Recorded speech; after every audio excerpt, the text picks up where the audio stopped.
Well, I don't know about you, but I'm glad that's over. By the way, hi everybody. Thank you for coming. Welcome to another edition of Ask Away. And by that, I of course mean the An Atheist Reads series that I wrapped up with the video that posted earlier today. That was the last one. And now I'm free. I'm like Andy Dufresne at the end of the Shawshank Redemption.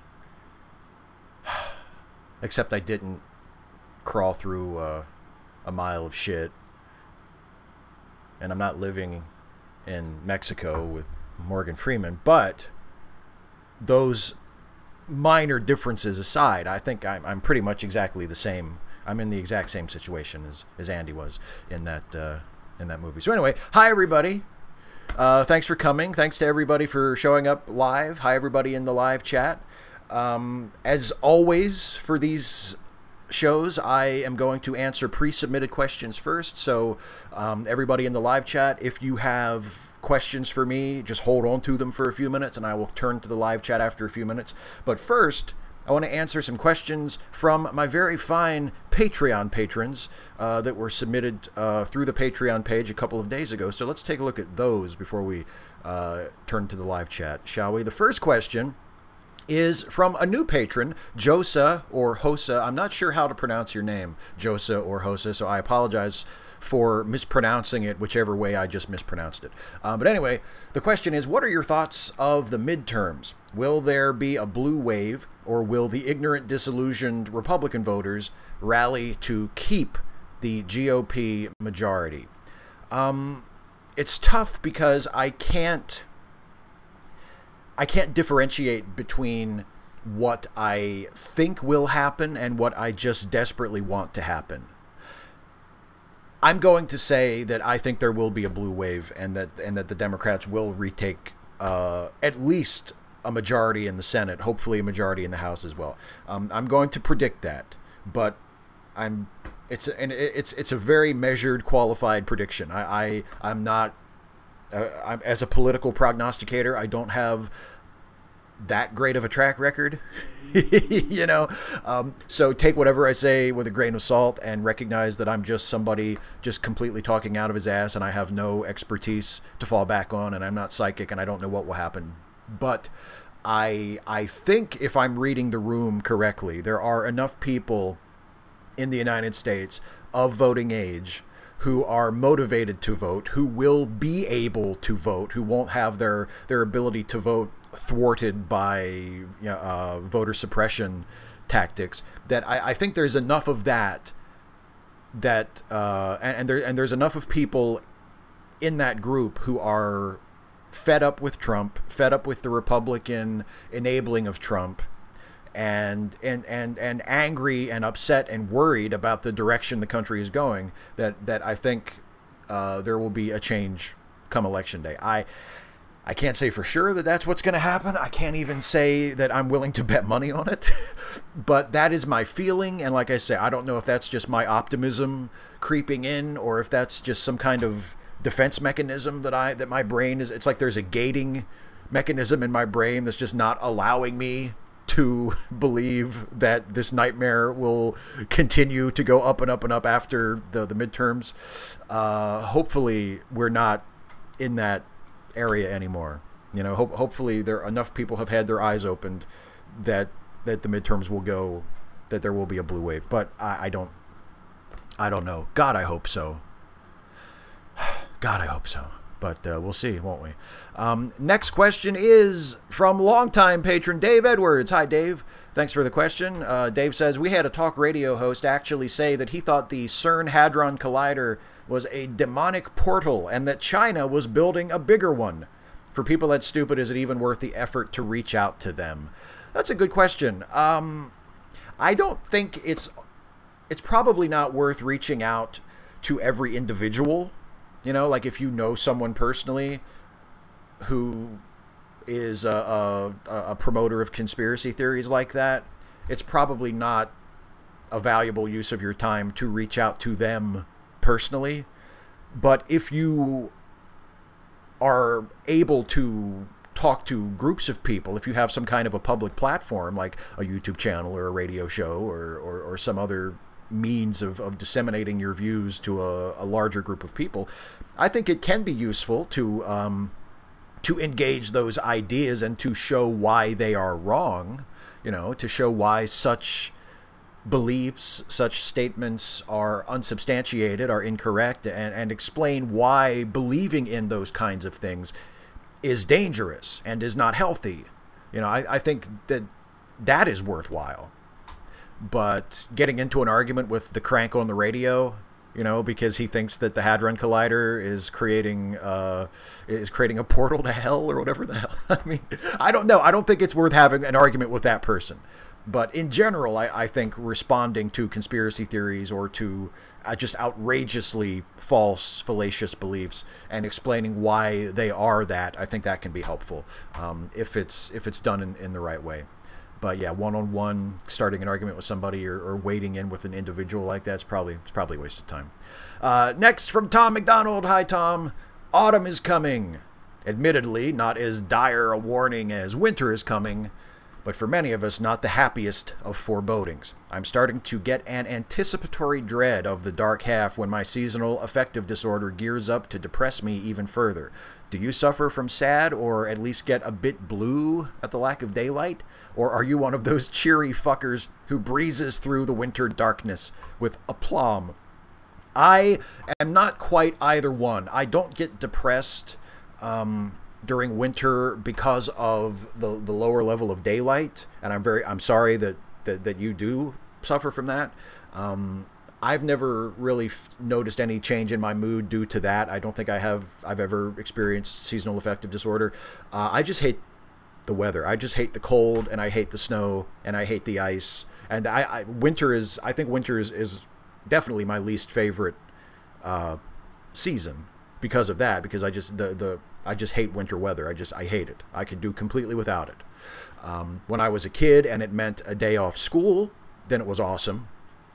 But as a grown-up who might want, you know, to go someplace, to drive on the road, to go to another location for some reason, it gets kind of irritating when you either can't do it or you have to do 10 different things before you can get to do it because there's 3 feet of snow on the ground, or because it's you know 19 degrees outside, or whatever. And I know people, friends of mine who live in parts of the country or parts of the world that have much colder winters than we have here in Maryland, or are just from much colder, harsher climates in general, are probably rolling their eyes or going, "Ah, you big baby, you don't know what winter is." And that's probably true.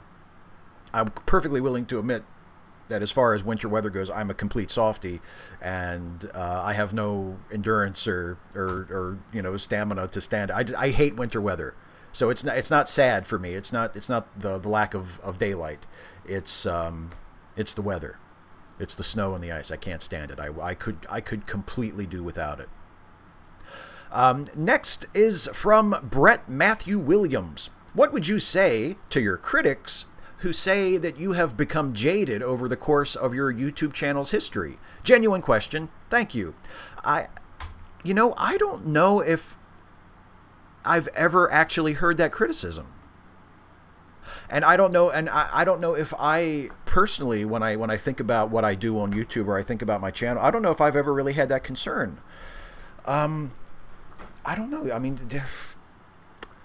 I suppose in certain ways I've become more jaded or more cynical about some things, and there are certain issues that come up again and again that I feel jaded about or feel cynical about or don't feel that optimistic about, like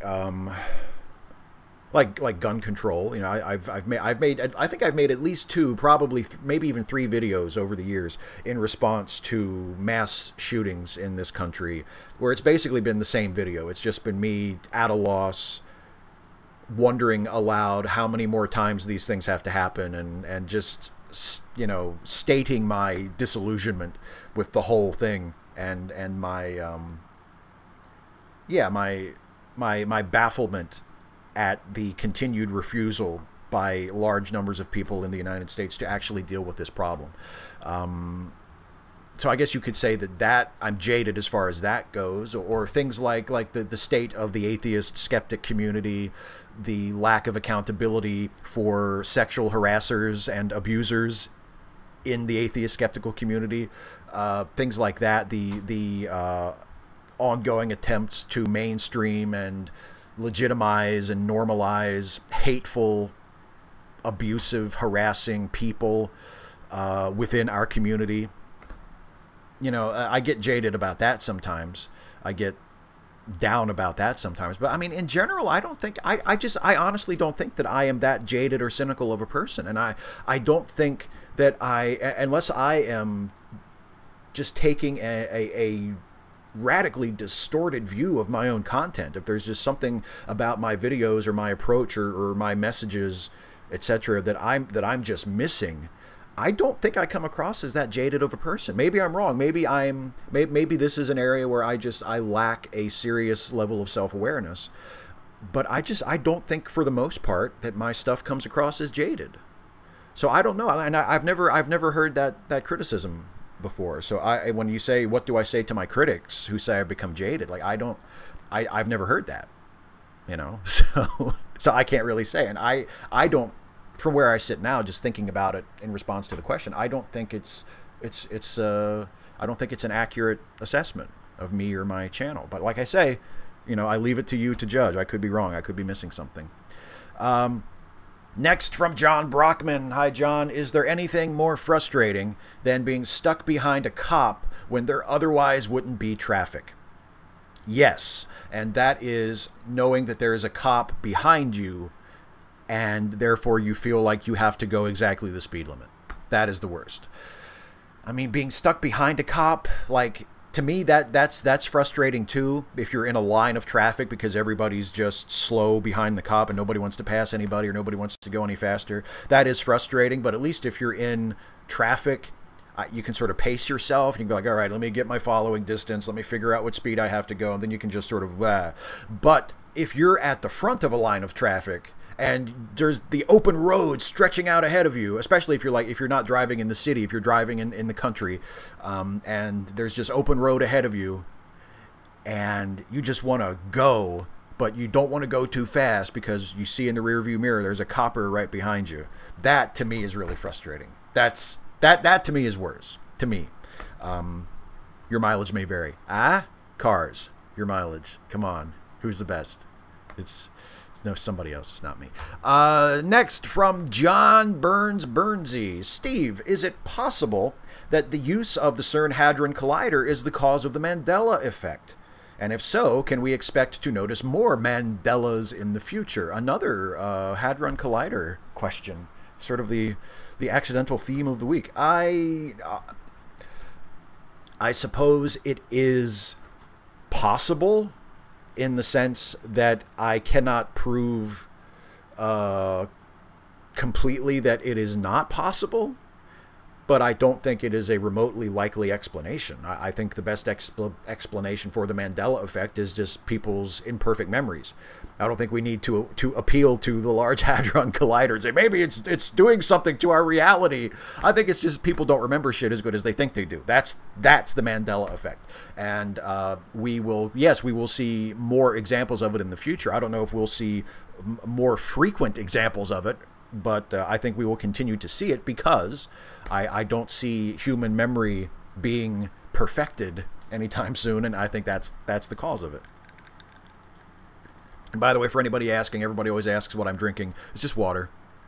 It's not vodka or gin or anything interesting like that. It's just water. Next question from Jason Tracy. What's a question you wish someone would ask you? I wish somebody would ask me what question I wish somebody would ask me. And you just asked me that question, Jason, so thank you very much, my friend.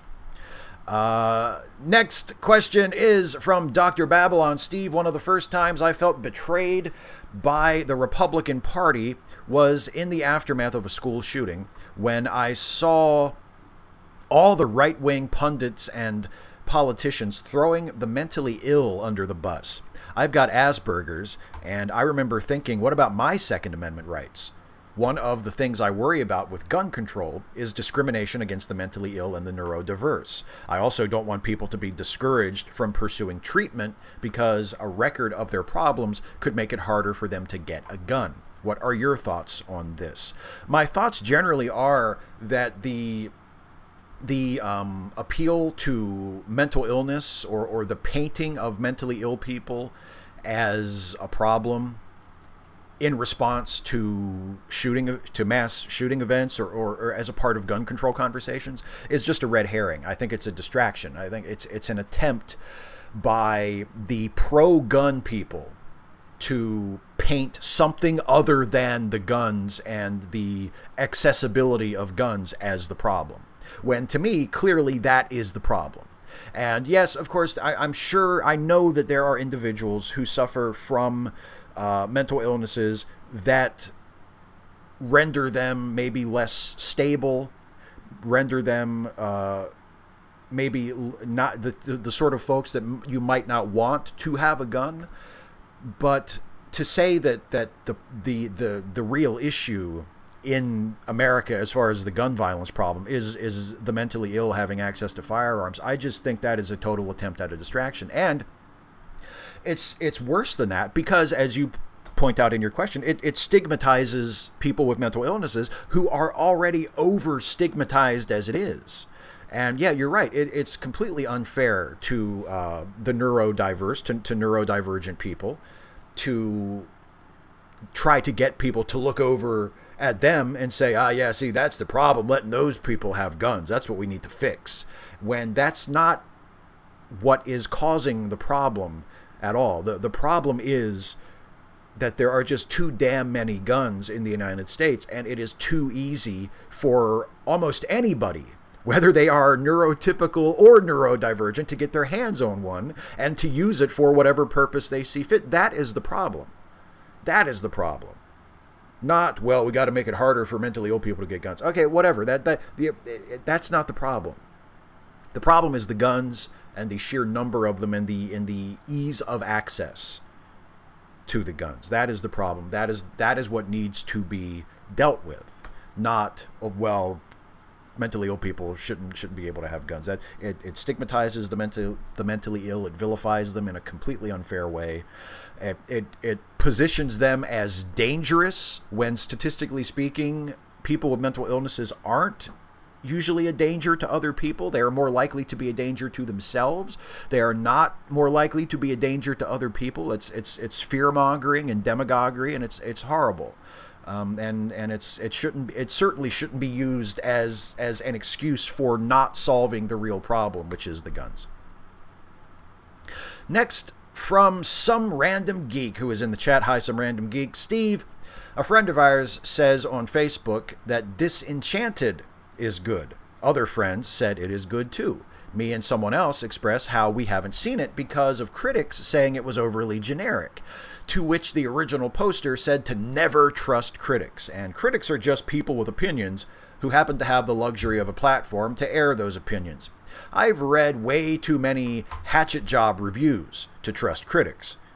Now to my question. Steve, you are a critic, and I pretend to be a critic on my YouTube channel, Some Random Geek. Just put up a new review. Wait, should I promote the fact that I put up a new video on your channel on your Answering Questions show? I'm not sure now. Anyway. Should people never trust us or never trust critics? Do you trust critics? Should I trust critics? Aren't most critics intellectual elite snobs, per se, that usually turn their noses up on popular entertainment that is consumed by the masses? What are your thoughts? You know what? It depends on the critic. I mean, I don't mean that as a dodge of the question, but some critics I do trust.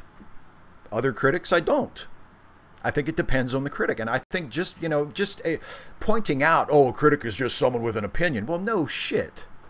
I don't see how that delegitimizes the entire field of criticism. I mean, a good film critic does more than tell you if a movie is good or not. And I don't think anyone should make their decisions on what movies to watch or what TV shows to watch or what books to read or what games to play or whatever based solely on what one critic says. You know, my favorite film critic of all time was Roger Ebert. I disagreed with him on a lot of stuff. I liked a lot of movies he didn't like. I severely, significantly disliked a lot of movies that he really liked. Dude gave 4 stars to Love Story. The hell is that? Gave 3.5 stars to Spawn.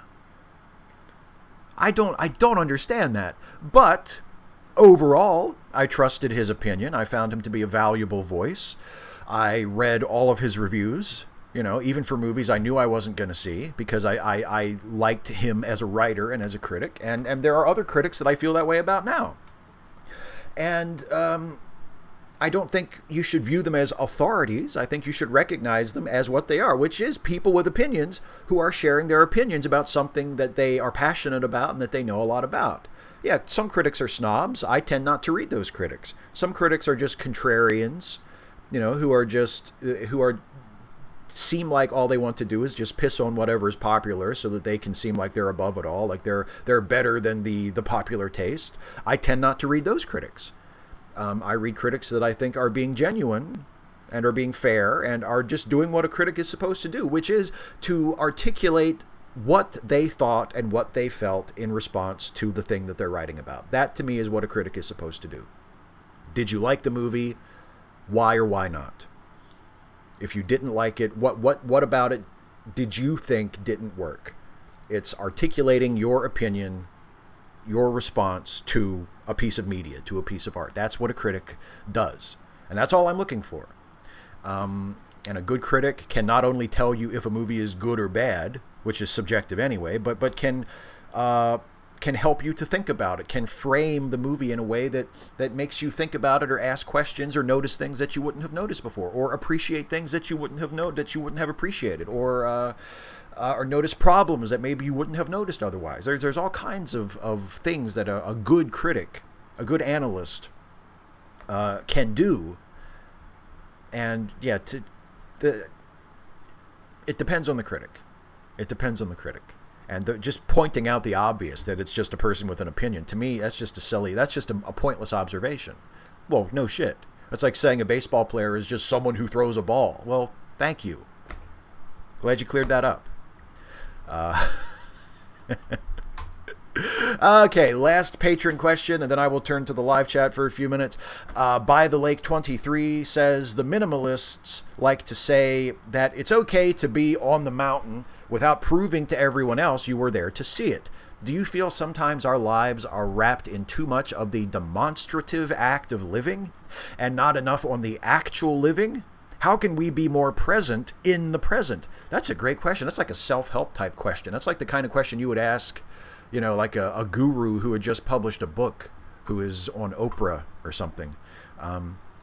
God, how long has it been since Oprah had a show? I'm really dating myself there with that reference, but you know what I mean. I tell you what I do is whenever I go someplace, which isn't often, to be fair, but like if I'm going, you know, to a museum or to another city, or on a vacation somewhere, I almost never like take photos. I experience it. You know, I mean, sometimes I'll take a few pictures, but I know some people, because now we have smartphones and we all have a camera sort of on us all the time, there are people who feel like they have to record or photograph everything as it's happening.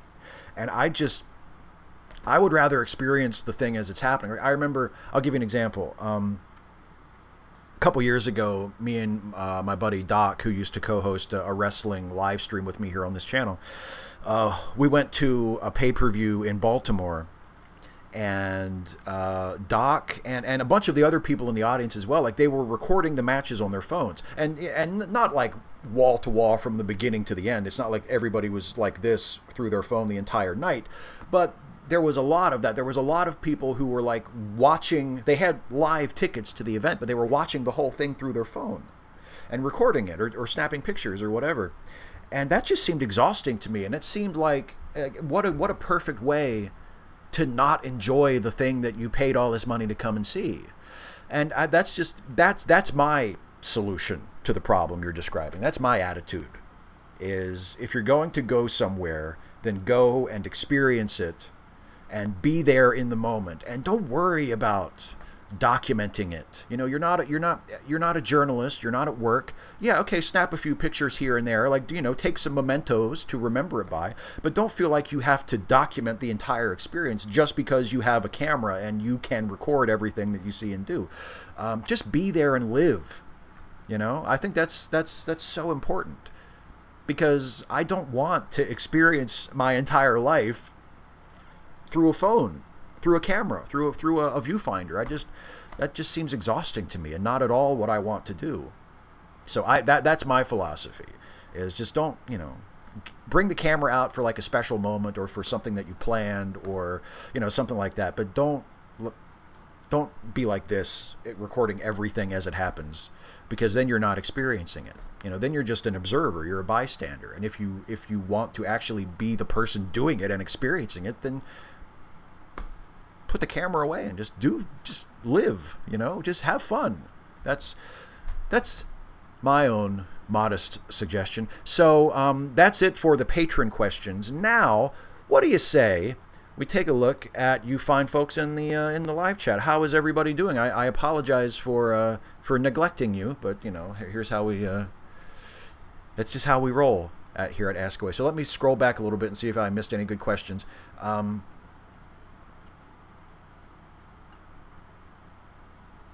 Oh, Rookie 11, favorite PC game. God, I'm not a gamer, like, at all. So my favorite PC game, I mean, it would probably either Wolfenstein 3D or Doom, because that's as old. That's my frame of reference. Those are there are a couple Star Trek games I've gotten into here and there in more recent years. Like, I remember I played, and last year I played it briefly. Then I kind of got out of it again. Star Trek Bridge Commander was fun, but that's more a Star Trek thing, not a game thing. You know what I mean? And I think I've played a couple of the Grand Theft Auto games on PC, but not for any significant length of time. And they're not like, you know, they're available on all consoles, so I don't really know. But yeah, I'm not much of a gamer, but if I had to pick a favorite, it would probably be either Wolfenstein or Doom, or Doom 2, you know. There was another one here I saw. Oh, someone asked, Radical Bacon. Hi, Radical Bacon. What would Roger Ebert say about your Henry V? I hope he would like it. I don't know how he would, take Jack's version of the St. Crispin's Day speech, because Jack's version of the St. Crispin's Day speech is sort of angry and bullying, and that speech is typically said in a very rousing, inspiring way. He's rallying the troops, you know. And I remember reading Ebert's review of Branagh's Henry V, where he singled that scene out. He said, you know, a good Henry V has to have a good St. Crispin's Day speech, and Branagh's is excellent. And, you know, and Branagh's is excellent. Branagh's is fantastic. But I wanted to do Jack's more in character as to something that Jack would say. And Jack is not a rousing, inspiring speech giver. Jack is an angry, bitter, bullying, like, very pushy little bear. So I delivered the speech that way in Jack's voice, and I don't know how Ebert would feel about that. I hope he would like it, you know. I hope he would like it.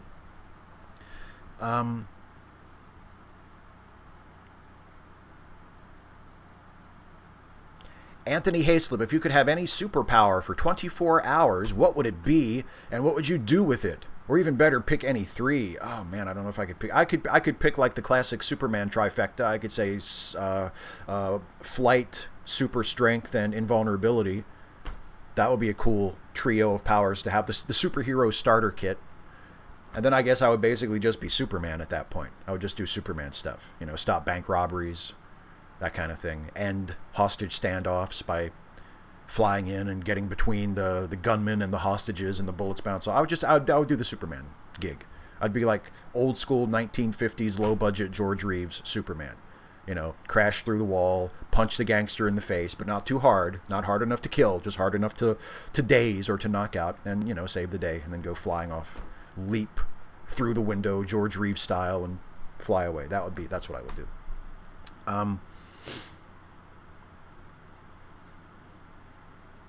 Oh, secular Satanist. Am I the only one around here who wants to see a new story about Q? If it was a good story, I would love to see a new story about Q. Absolutely. If somebody, if one of the writers of the upcoming show, the new Picard show, has like a great Q story, and they can get John Delancey to do it, and I would love to see Q again. I think Q deserves a better send-off. Just like Picard deserves a better send-off than Star Trek Nemesis, I think Q deserves a better send-off than his last couple of Voyager appearances. Don't you? Hi, Christy. Radical Bacon. I problematically ship Ollie, Philosophy Tube, and Natalie ContraPoints. What do you think about shipping real people? I mean, as long as it's all in good fun, I don't have a problem with it. I mean, if I knew that Ollie or Natalie had like a problem with it, then I would have a problem with it too. But as long as they're okay with it, you know, I don't think there's a problem. I think it's just a matter of respecting the person. If you are shipping people who you know would be troubled by it or whatever, then I don't think it's cool. But if it's all in good fun, you're like, oh, you two are so fun together, you two are so good together, you know, I ship you two. Like, I don't think if it's just good harmless fun, I don't think there's a problem with it. But if someone says, hey, seriously, you know, stop shipping, like if Natalie said, stop shipping me and Ollie, okay, then I think it would be appropriate to stop doing that. Humbilly, since Burt Reynolds has passed away, are you aware of how he saved someone's career because he hated the blacklist? Michael Chiklis played John Belushi in Wired, and after that, no one would hire him. I did not know that story, but that's very cool. Yeah, respect to Burt Reynolds, who passed away. I was talking about Burt Reynolds, was it yesterday? With my wife, we were talking about Burt Reynolds, and I mentioned how amazing he is in Boogie Nights. I should start pestering Jason about doing Boogie Nights maybe for a late seating at some point. Burt Reynolds is just brilliant in that, just absolutely brilliant. And yes, rest in peace, Burt Reynolds. All due respect to Tom Selleck, Reynolds possibly has the most iconic mustache in American cinema history, at least. I mean, there are contenders, obviously, Selleck, Sam Elliott. There are definitely contenders. But the Reynolds, I mean, that's just iconic. How do you beat the Reynolds? And the Reynolds came first. I dare say Tom Selleck was kind of going for a Burt Reynolds thing when he grew the mustache, when he started Magnum. Just saying. Matthew Datcher. Hi, Matthew. I want to know what it was like when you recorded your version of Henry V. Did you happen to video your narration? Do you do the whole script at once, or do you take each character in turn? Oh, good. I was hoping people would ask about the Henry V video because I love that video so much. I'm so happy with the way it turned out. And that's an idea I've had for like months and months and months. I wrote the script, or wrote. I abridged the Henry V script and adapted it for this video a while ago, and then I finally decided, you know what, shit, I'm going to do it for my Wednesday video this week. And it turned into a Thursday video because it took so long to finish. But the recording was, I recorded it the same way that we record stuffy videos in general, which is Ashley and I do the script in order from beginning to end, and if we mess up a take, we just do it again, and we just get basically just one long recording of all the animals' lines in the entire script. So I don't do one animal at a time. I do it in script order. And then I put it in, I edit it in Audacity and cut it down to the, if I'm doing a typical Steven Stuffy video where it's video and there's back and forth between me and the animals, then I cut it so that I just have the usable takes of the animal stuff. And if it's like a long stretch where it's just the animals talking to each other and I'm not involved, then I cut that so that the timing will be exactly or close to exactly like I want it to be in the video, so then I can just put the visuals on top of that when I edit the video. But for the Henry V video, because it's entirely just the animal stuff, I basically edited it completely in Audacity. The audio was finished before I even started editing the video. So it's kind of like it was like a little radio drama with the sound effects and the music and everything. And no, I did not videotape the recording. It was I just recorded it on my my digital audio recorder. And then after the audio was finished, I plugged it into Premiere Elements, which is what I used to do my video editing, and put the images, the graphics on top of it. And you know, it took longer than I thought it would. That was my mistake. I gave myself 2 days to do a video that it actually took 3 days to do. And I needed like that entire day of Wednesday was spent just cutting it, you know, just editing it. So that was my mistake.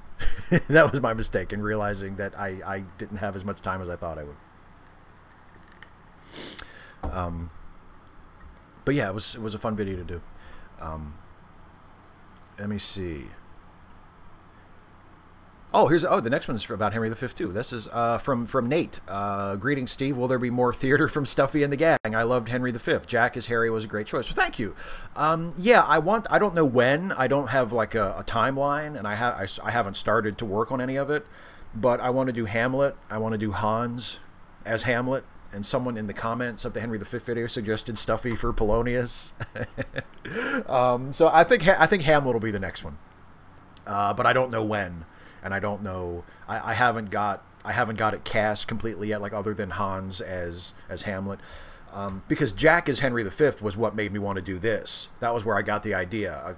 I got into a Henry V sort of loop last year or earlier this year, where I just was seeking out YouTube clips of various versions of the St. Crispin's Day speech.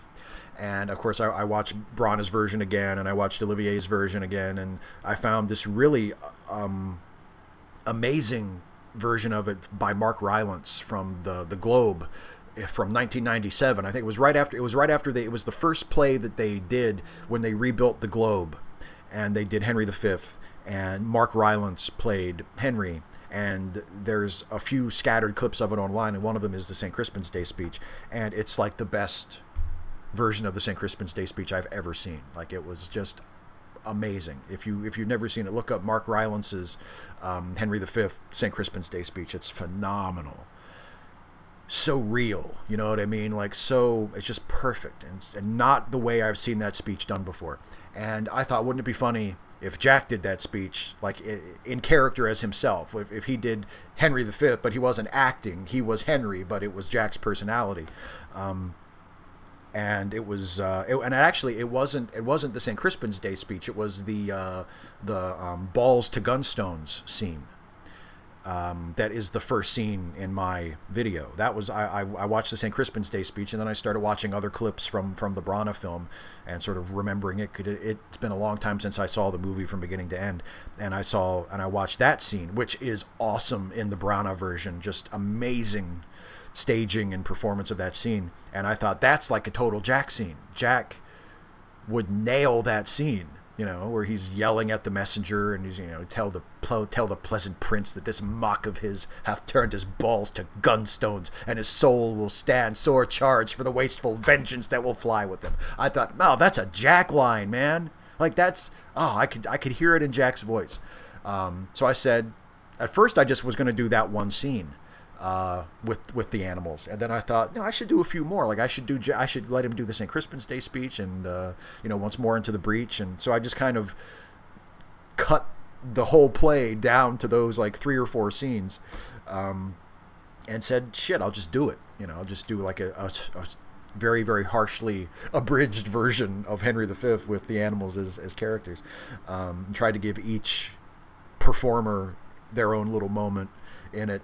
But yeah, it was so much fun to do. It was and I'm so happy with how it turned out. And yeah, I'll definitely do it again. And it'll be Hamlet. It'll be Hans Krieger playing Hamlet. Timu Jarvirova, have you traveled much in your life in the U.S. and or abroad? Not really. I've traveled very little. I mean, when I was growing up, a road trip would be like to go to Washington, D.C. or to Baltimore, which are about an hour or so away from where I am now, and we're like an hour and a half maybe away from where I grew up. So I've not traveled very much. I've traveled as far south as Florida and as far north as New York City, and I haven't traveled further west than the western portions of Maryland. So I haven't traveled at all, really. in the U.S. or abroad. The movie Dr. Fool. Do you play tabletop games like D&D? No, I've never played D&D in my life. I've never felt remotely compelled to do so. I think people who play it, I think that's great. Like, if that's your thing, if you get enjoyment out of it, I think that's awesome. But I've never been remotely interested in it. I was at a party, a sleepover party in like middle school, I think, and 3 or 4 of the gang like sort of split off and went into the kitchen and were playing D&D. And I remember I went out at one point to get a drink and just sort of caught a little bit of it, and I just thought, just not my thing. Like, it doesn't remotely appeal to me. But I have no negative thoughts about it. Like, I don't think it's like a bad thing. It's just not my thing.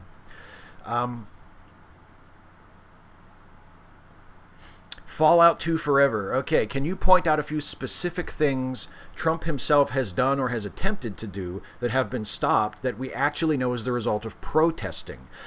I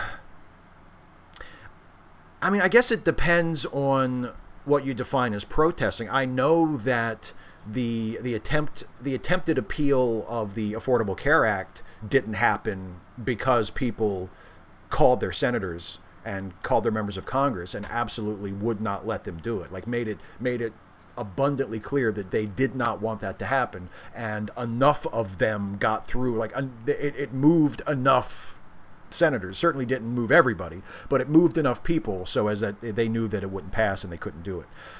So I think that would be an example. I mean, it's not an in the street protest, but it is the people making their voice heard and letting it be known that they won't stand for this. I think the family separation policy as well, at the border. I think the outrage over that definitely quickened the end of that practice. And unfortunately, because it was done so awfully and so heartlessly and so recklessly and haphazardly from the beginning, there are still hundreds of children who have not been reunited with their families. But I think the public pressure about that issue has definitely had an effect on that. So those are the 2 examples I can think of off the top of my head. If anybody has a better idea in the chat, go ahead and share it. But yeah, I think those would be 2 specific things that I can think of that have been at least seriously affected by public protest. 255 AD question: do you still / ever listen to Sam Harris's podcast? I know you think he's an asshole, but that doesn't necessarily equate to ignoring a person. I have listened to 1 or 2 sort of random episode, not random episodes, but like if there was a guest on, I think I listened to most of the Ezra Klein conversation. And there might have been 1 or 2 other ones. There was an episode a while back that Thomas Smith talked about on his podcast, and after hearing him talk about it and play some clips from it, I went back and listened to the podcast itself. So a few scattered episodes I've listened to here and there over the years, but no, I never listened to it regularly, and I don't seek it out or listen to it as a matter of habit. I'm not a fan, so I don't listen.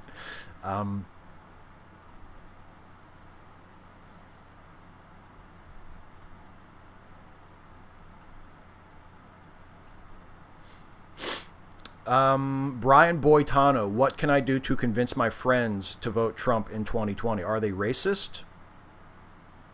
Because the job is pretty well done at that point. You know, just convince them that all of their problems are the fault of immigrants and minority groups trying to take things away that rightfully belong to them. Just tell them all their problems are the fault of other people, and tell them that America is finally back on the right track now that we've alienated all of our allies and destabilized our economy and cost hundreds of thousands of people their jobs. And just basically tell them, just let them know that it's everybody else's fault, and if we just let Trump stay in charge and let Republicans continue to disenfranchise people and rob the poor to pay the rich, that everything will be fine. Just tell them that. See how that works. Because that's basically the platform.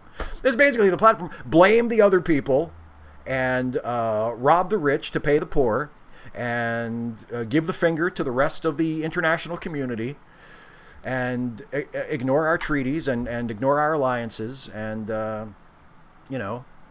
America first and everybody else last. keep spending money on the military, even though it's completely unnecessary at this point. Keep cutting taxes to benefit the ultra wealthy and to fuck workers. You know, just that's all good, right? That's what you want. That's going to fix everything, right? Just tell them that. Just tell them that's what they want. That's how you get people to vote for Trump. Just lie to them and tell them that what he's doing now is working and is good and is building a better future. Just blow smoke up their ass and lie to their faces like Trump lies to his voters. And if they're as gullible and ignorant or biased and hopelessly warped in their view of the world, as most Trump supporters at this point are, then it'll work. Because if they're prejudiced, gullible, narcissistic, hateful rubes who would vote for someone like Trump, then just tell them what I just told you to tell them. That'll work, right? That's what you need to do. Adam Rainstopper, stay. Adam is here. You made it. Good to see you. Yannick Muller, Steve, I recently watched Barry Lyndon in the theater. Ooh, cool. It was awesome. What do you think of the film? Also, what was your all-time favorite cinema experience? Okay. I've never seen Barry Lyndon in the theater, so I can't speak to that, but I bet it is awesome in the theater. I do enjoy it. It's not my favorite Kubrick film, but I do enjoy it, and I find it interesting in a lot of ways, mostly technical. Like I'm just fascinated by the fact that he shot it I think he shot it entirely with natural light or with candlelight, which is just amazing to me. So it's technically it's a marvel, and artistically and cinematographically, it is a work of art. It's wonderful. But yeah, I think it's a terrific film. I think it's probably even better in the theater. That's certainly the best way to see it. And my favorite movie-going experience is probably I got to see my all-time favorite film, which is Buster Keaton's Sherlock Jr. at the Weinberg Center in Frederick, which is about 45 minutes from here, which is a beautiful old 1920s silent movie house that has been restored, where they have concerts and they show like sound films there as well, but they also show silent movies there. And I got to see Sherlock Jr. With live organ accompaniment on the big screen in a classic 1920s silent movie house. So that's I've seen other movies. I've seen a bunch of movies there, but my favorite was Sherlock Jr. because that's my favorite movie.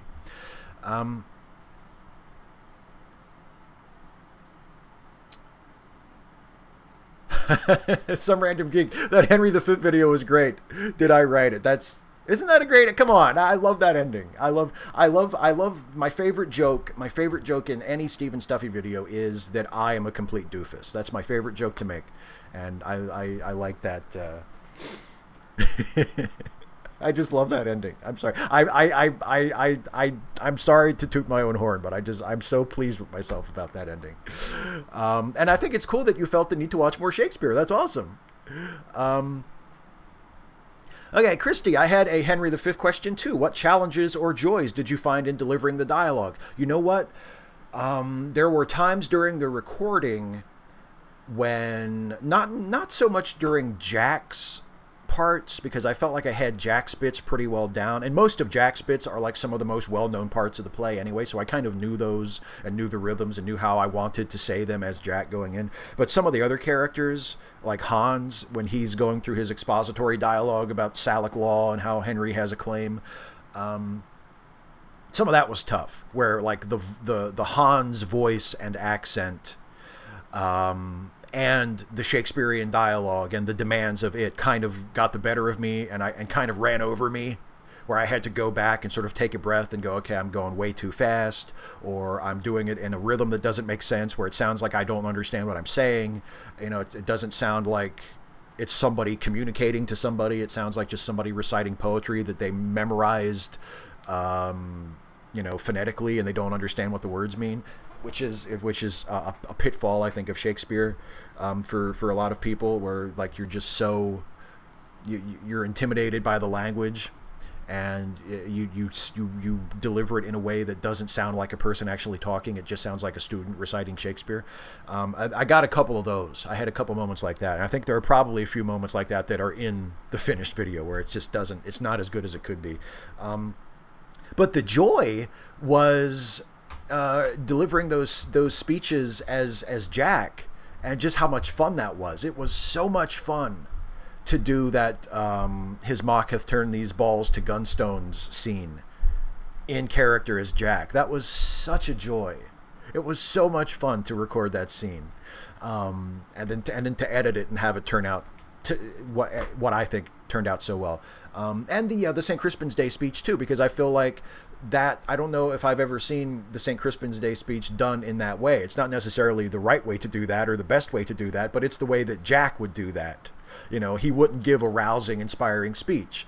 He would use it to sort of browbeat Westmoreland, Toby Benson's character in that scene, where Westmoreland is like, oh, I wish we had more people. I wish there were 1/10,000th of those men in England who do no work today. And Jack is pissed at him for saying that. He's not trying to inspire him. He's not trying to ease his concerns. He's, you know, what's he that wishes so? And he's sort of going after him about it and trying to shame him with the speech. And I thought that was a really clever spin on it. And I thought that's how Jack would do it. I thought that's how Jack would do it. And I'm just very pleased with how that turned out. So that was the joy. That was the joy. Oh, thank you. Someone else said Marco Nowcat said the Henry V was awesome. Thank you. Thank you very much. I can't hide how pleased I was with it. Radical Bacon suggests Romeo and Juliet. I actually had a thought about Romeo and Juliet. I don't know if I'll ever do it. But if I could somehow figure out a way to do Romeo and Juliet with Jack and Toby Benson as Romeo and Juliet. Maybe one of them could be, instead of Juliet, one of them could be Julio. I could change the sex of the Juliet character to male, and it could be Romeo and Julio. I don't know if I'll do that. I don't know if that's even a good idea. But because in the Stephen Stuffy videos, I think Jack and Toby Benson, oddly enough, are the best couple. You know, like they're a really good couple because they're both complete weirdos and perverts and amoral monsters, but they're also completely accepting of each other, and they're a unit. They support each other. They're a pair through and through, and I think they actually have kind of a healthy relationship, all things considered. So I don't know if I wanted to do Romeo and Juliet, I might do with Toby Benson and Jack, or I could do Stuffy and Wilhelmina, you know, because they're ill-fated lovers. That could be fun. Stuffy could be Romeo, Wilhelmina could be Juliet. That might be a way to do it too. But yeah, I don't know. Romeo and Juliet did occur to me as one of the ones to do. Oh, okay. Humbilly says, what about Richard III? Yeah, that would be a good one. That would be a good one. Richard III is another one that would be just, there's so many awesome speeches to just really sink your teeth into, especially if you're a ham.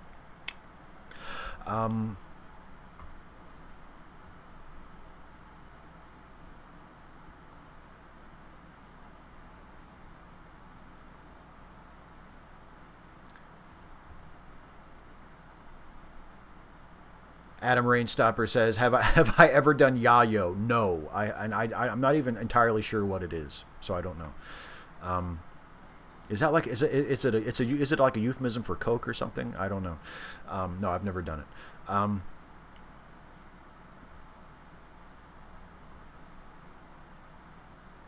Oh, thank you for the super chat, by the way, Nate. I know I'm really super behind in the chat. I'm just kind of going through, but thank you very much for the super chat.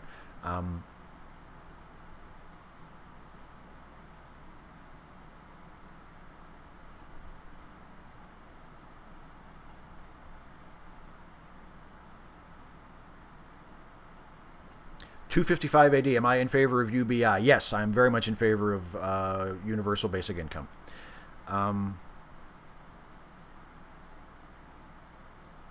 Oh, who is the mole in Trump's cabinet? Who is this lodestar? I have no idea. I'm amused by the suggestion that it's Pence and that the lodestar thing like gives it away. But how easy would that be to fake? How easy would it be for someone else to notice? You know, Pence says lodestar a lot.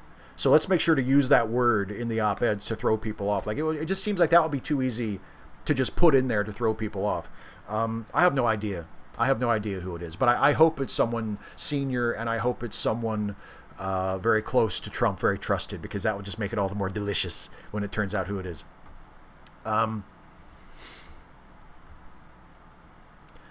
Mr. Bigrim, considering events of the last few years, would you agree that the US of A is having a collective nervous breakdown? And if so, how do you rehab an entire country? Jesus. Oh, boy. I don't know. I mean, the first step is to put down, you know, is to put down the thing that you are abusing, to put down the object of your addiction, to just walk away from it, you know, and then just take it one day at a time. So the first step is to win the midterm elections, to elect Democrats to majorities in the House and Senate in the midterms. That's step one. And then step two is to get rid of Trump. And then step three is to start undoing the damage that Trump and his administration have done so far. And then step four is to get back to trying to make actual progress in the country. So it's a four-step process. But yeah, I don't know. I don't know. I do think I don't think that the country has had a nervous breakdown. I think that the country that there are parts of the country that have always been there and will always be there that I think we forgot about, and we've been reminded that they are there, and that if we place them in charge of things, then things will get really, really super bad for a lot of people. And now we've been reminded, so we don't have any more excuses. You know, but I question calling it a nervous breakdown, because that makes it sound like it's something unusual, and it's not.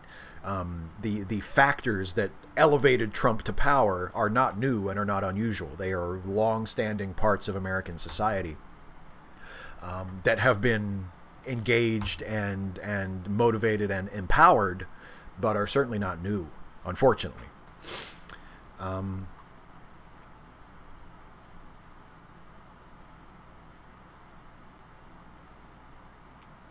Samuel Bedsole, what's your opinion of The Expanse? I haven't watched it, so I can't say. Billy, comment on all of the European and PM Trudeau and Trump all standing together saying that they believe that 2 members of the Russian Federal Security Service are responsible for the poisoning in the UK. I don't know a whole lot about that, so I'm not comfortable commenting on that. I mean, I've heard before that there's very strong suspicion that the poisoning was due to Russian action, Russian agents. I remember when that first happened, there was suspicion about that, and if that's been confirmed, you know, I mean, it doesn't surprise me. The people currently governing Russia are not the most ethical people, to say the least. So, but I haven't read that particular story, so I don't know. Oh, this is a good one from A Trance. What's my favorite cover of an original song? Oh man, that's a good question. What is my favorite cover? I'm gonna have to think about that. I don't know. Nothing come. No, I can't think of anything. I can't think of anything like springing to mind at the moment. Bobby Folks does a really good version of Billie Jean. I mean, that's probably not my favorite, but Bobby Folks' version of Billie Jean is like a great song. Yeah, I don't know. I'd have to think about it. Ben Folds 5 did a really good version of Twin Falls, Idaho, which is a great Built to Spill song. I mean, I guess I could go classic and say, oh, Jimi Hendrix, All Along the Watchtower. Like that's almost so good that it's not even considered a cover anymore. It's considered like its own fucking thing because the Hendrix version is so great. But yeah, I don't know. I mean, Johnny Cash's version of Hurt, again, that's kind of like a popular choice. It's hard to pick. It's hard to say. But yeah, oh, what a great question. Julian Brousseau, is the Ensign's Law going to get to the refit era? I don't know. I think Jason's plan is that once we get through the original series, I think we're going to go to the animated series, and then we're going to skip to TNG. I don't think we're going to do the movies. I think we talked about that a few weeks ago before a recording session, and he sort of laid out his, but we're years away from that. Like we're not even through the first season of TOS at this point, so it's still far in the future, and a lot can change, and you know, better ideas can come up. But I think the rough intention at this point, as far as I remember, as far as Jason telling me, because he is the creative drive behind the show, the rough plan is to get through TOS and then do the animated series and then go to TNG. But again, that's like, that's so far in the future. But yeah, I don't think we're going to do the movies, which I think is what you mean by the refit era, like the refit Enterprise. I don't think we're going to do the movies. I think we're just going to go from animated series to TNG.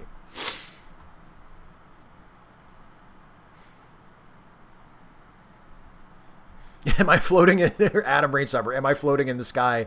Is my webcam just hovering? It looks like that, doesn't it? You know, I've died and gone to heaven, and it's very pleasant, isn't it? It's a pleasant, soft blue sky. See, there's a little soft, hazy cloud there behind my head. It's, yeah, that's what's happened. Oh,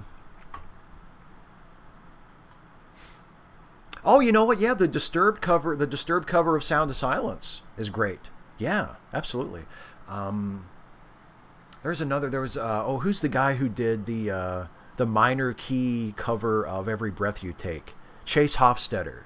He did a minor key cover of Every Breath You Take, which is a little on the nose because like one of the things that makes Every Breath You Take such a great song is that the beat is very upbeat, the music is very upbeat, but the lyrics are very dark, and his version, like the whole thing just sounds dark and ominous, so you kind of lose a little bit of the irony, a little bit of the counterpoint in the original song, but it's so good. It's such a great performance.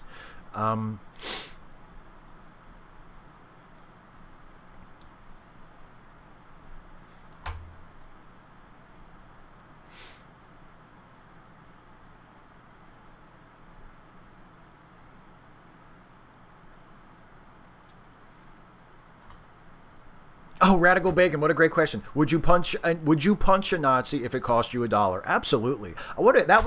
That's like such an encouraging court ruling, isn't it? That they found a guy guilty of punching a Nazi in Charlottesville, and his penalty was $1. That's what I call justice. That's justice. It's about time there was some justice in the United States. You see all these fucking horrible stories about how the Justice Department is failing people and it's allowing so much just awfulness to happen. It's nice every once in a while. It doesn't override or negate the serious problems, but every once in a while, right? You see a story like that, and it's like it restores a tiny little bit of faith. You're like, oh, that's good. It's good that the guy who punched the Nazi only got fined $1. Goddamn right. You're fucking right I'd punch a Nazi if it was only going to cost me $1.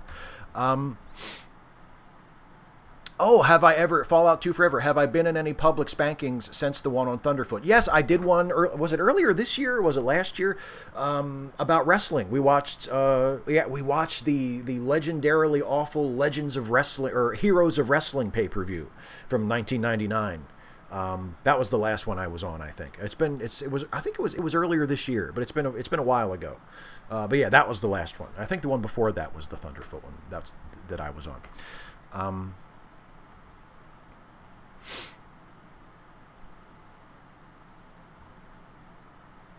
Oh, this is okay. I'll answer this last one from Radical Bacon, and then I know I'm over the hour because I'm just rambling too much. But I want to answer. There's only a few questions from commenters on the last video, so I want to answer those real quick. And then if you all are still up for it and you want to hang around for a few more minutes, I can do a lightning round for 5 minutes, and then we'll end it. So we'll run a little bit over the hour, but that's my fault for just talking too goddamn much. So Radical Bacon says, is wrestling an art form? Yes, it is. Yes, it is. It is a very low, vulgar art form, but it is it's a form of theater. I think professional wrestling is a form of theater, and it's a very low form of theater. It's not a refined, thing. It's like beer, right? It's like the beer of art. It's good for what it is. It can be enjoyed. Not everybody likes it. Some of it is awful. But generally speaking, it's a fine thing. And if you appreciate it for what it is, on its own merits, it can be quite enjoyable and quite entertaining. So I would say pro wrestling is an art form. Absolutely. Okay, I'm going to turn away from you all in the chat for just a couple of minutes and answer the two questions from commenters on the last episode of this series, and then I'll come back and we'll do a lightning round. So get your lightning round questions ready and hold on to them for just a few minutes. Then we'll finish up with a proper lightning round. So the first question from commenters is from Corey Donaldson, who is a longtime viewer of mine. And Corey says, "Hi, Steve. Here's my question. If you were given a chance to have your own show on HBO, would you take it, and what would it be about?" Yeah, of course I would take it. If somebody offered me a TV show and said you can make a show about anything you want, yes, of course I would take it. I have no idea what it would be about. I mean, if I have to do something original, I have a couple ideas that are just old ideas that I've had sitting around forever that I could kind of dust off. I had this one idea for a show that I wrote. I never wrote a full script for it, I don't think, but I wrote down like plot outlines for a couple of episodes of it. For about half of what would be like a season of it, called Leo Gets Religion, about an atheist who converts to Christianity and then sort of navigates the differences and the complications in his life as a result of that. And it would be kind of a comedy. And I had some really interesting ideas for it that I wrote down. That I don't know. I might try to do something with that. Or, of course, if it doesn't have to be an original idea of mine, you know, HBO, Warner Brothers, I could be like, hey, can I do Batman? Can I have a Batman show, please? Which they would say, no, of course not. You're nobody. You're lucky to even have a show. We're not going to give you a Batman show. But I would say, pretty please. And they would say, oh, all right, fine. Take your Batman show. And I'd be like, thanks. Can I have Superman too? And then they'd be like, get out. And that's the story of my HBO show. And one more question from commenters. This is from Ohoyerno. Which of the following cultural icons would make a better president than Trump, and why? Rain Man, Forrest Gump, or Georges from La Huitième Jour? I so apologize for my abysmal French pronunciation. La Huitième Jour. That's awful. I'm so sorry. I cannot apologize enough for my atrocious French impression. But that it means the eighth day. It's a movie from the 90s, I think. I think any of them would be better than Trump because those characters possess empathy, and Trump doesn't. So I think a person with empathy would be better than Trump. So I'll give the chicken shit cop-out answer and say that any of them would be preferable to Trump because they have empathy. So, hey, you know what? Let's do this, shall we? The lightning round. Rapid fire questions. Glib and adequate answers. Oh yeah. The lightning round. Let's get our questions ready, and when the timer starts, just let her rip. We'll do 5 minutes of lightning round. Okay.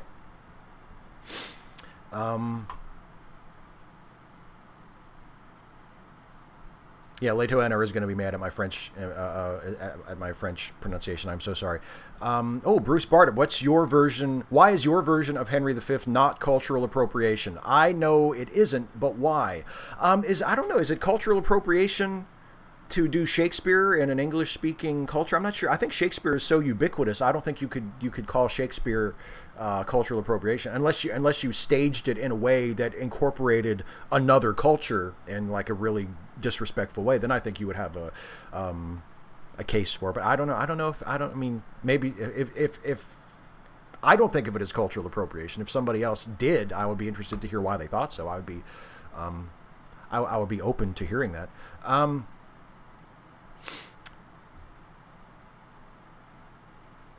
Jordan Joan P. Hey, Steve, what was your favorite Netflix show? I mean, at the time, I really liked House of Cards. Now it's kind of the bloom has fallen off of that. I really liked Making a Murderer. I really liked... We just got done watching a couple weeks ago. We watched The Staircase, which was kind of like a Making the Murderer, sort of like true crime documentary thing, which was fascinating. I really liked that. I liked the first season of Daredevil. I liked the first season of Jessica Jones. I liked the first and second seasons of Luke Cage. So the Marvel ones, for the most part, I thought have been really good. I've liked a lot of Netflix shows.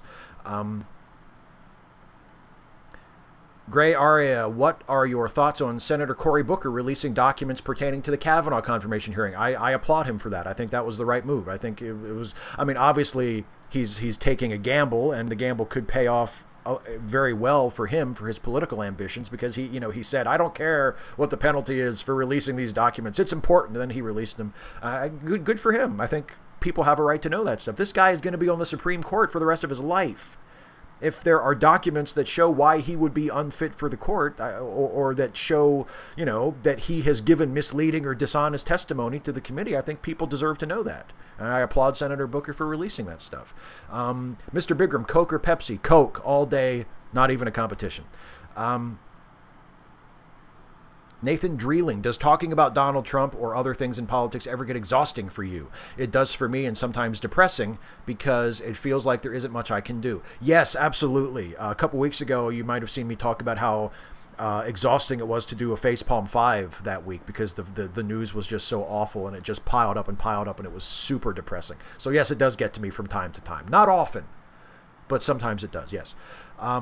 Christy Winters, good question here. Pecan pie or pumpkin pie? I gotta go with pecan. But I love pumpkin pie too. But yeah, if I had to pick, I would go with pecan pie. Just a nice, rich, sweet, almost so sweet you can hardly stand to eat the fucking thing. That's what I'm.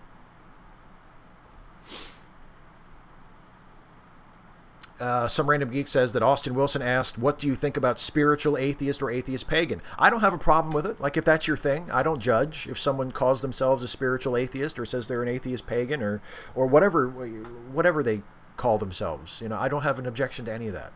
If whatever your personal religious or non-religious identity is, if it makes sense to you, if it gives your life some kind of meaning, if you think it describes where you're at as far as that goes, I think that's fine. That's not a real atheist. Come on, I'm 38.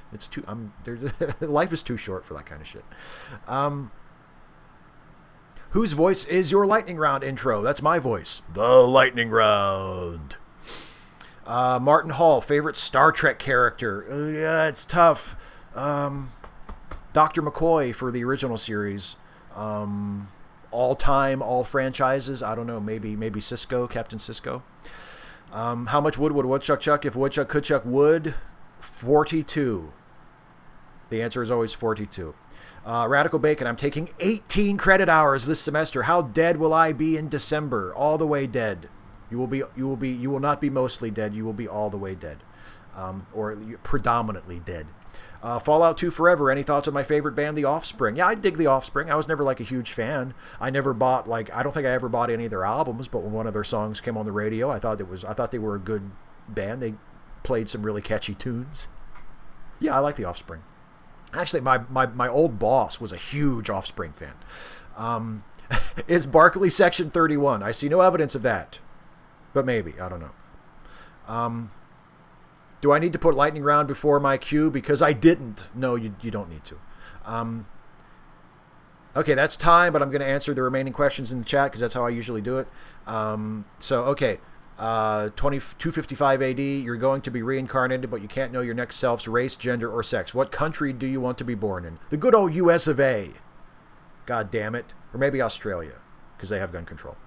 Are you a masochist, Radical Bacon? You have to be, right? Taking all those credit hours? I don't think I think the most I ever took in college was 15, and that was tough. So I don't know how you're doing 18. Christy asks, North Pole or South Pole? South Pole, right? Because there's nothing even to stand on in the North Pole. You'd have to take a boat to get to the North Pole at this point because the ice is melted. Thank you very much, climate change. And I'm not taking a cruise. Sorry. I wouldn't take a cruise in good weather. I'm sure as hell not taking a cruise to the North fucking Pole. So I'll go to Antarctica so there's something to stand on. David Melbourne, why is... Oh, never mind. I missed one. A Trance, why your favorite Star Trek episode after The Visitor? Ooh, probably Chain of Command in Next Generation. Yeah. Or In the Pale Moonlight, Deep Space Nine, or Past Tense, Deep Space Nine, awesome, or Amok Time, original. There's so many. It's hard to pick. If I had to pick other than The Visitor, it would probably be Chain of Command. I really love that episode, especially part 2, where it's the Picard and Gul Madred stuff. I just love that. Some really terrific acting. David Melbourne, why is Chicago style pizza so awesome? Because it's basically a big greasy cake, you know. or I guess a pie, but it's like a big greasy, it's just a pie full of meat and sauce and grease. And what is not to love about that? Nate Breidenbaugh, old metal or new metal? Old metal, but I'm not a huge fan of metal in general. I don't mind it, but I'm not like a metalhead or anything. But if I had to pick, I'd go with old metal. Like cheesy 80s metal is fun. The movie Doctorful, do you think that Atypical is problematic in its depiction of autistic youth? I think it perpetuates a lot of negative stereotypes about teenagers with Asperger's. I've never seen it. I've never watched it, so I don't know. I can't speak to that.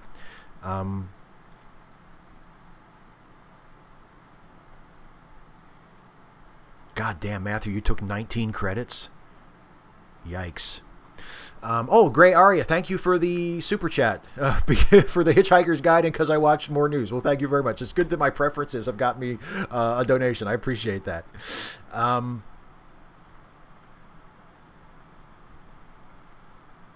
Oh, favorite non-human Star Trek character? Odo, I guess. Or Data. I love Data. Yeah, I guess those would be the two big. I mean, I could say Spock. Who doesn't love Spock? But probably Odo or Data. Yeah, catchy tunes. You got a problem with that?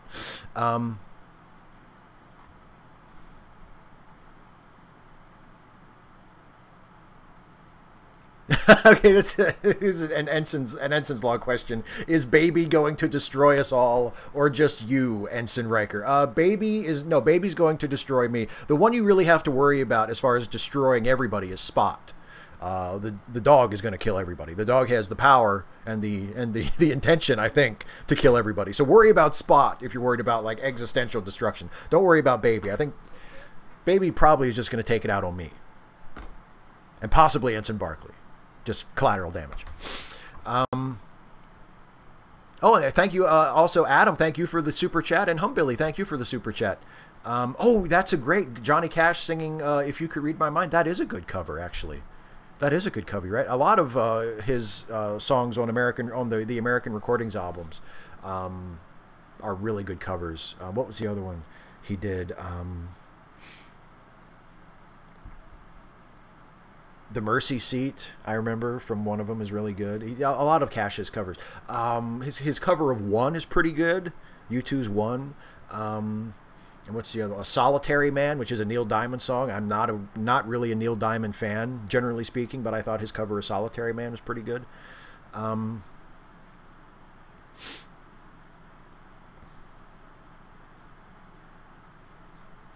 Oh, okay, this is interesting from Movie Doctorful. Going back to the old question about what kind of superhero I would be, I think you'd have emotional and physical healing powers and the power to talk to animals and plants. More a healer than a fighter. Well, okay, I could make something work with that. Cool, I could do that.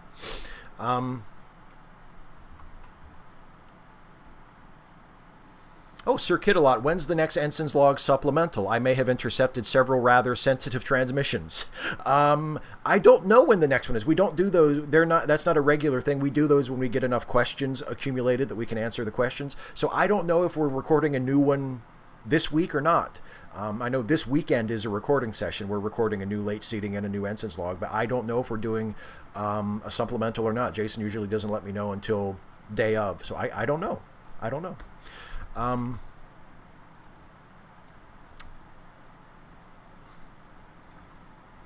Farscape, any thoughts? I've only seen a couple episodes of Farscape, and it's been so long, I don't really have any. I enjoyed what little I saw of it, but I haven't seen a lot of it, so I can't really say.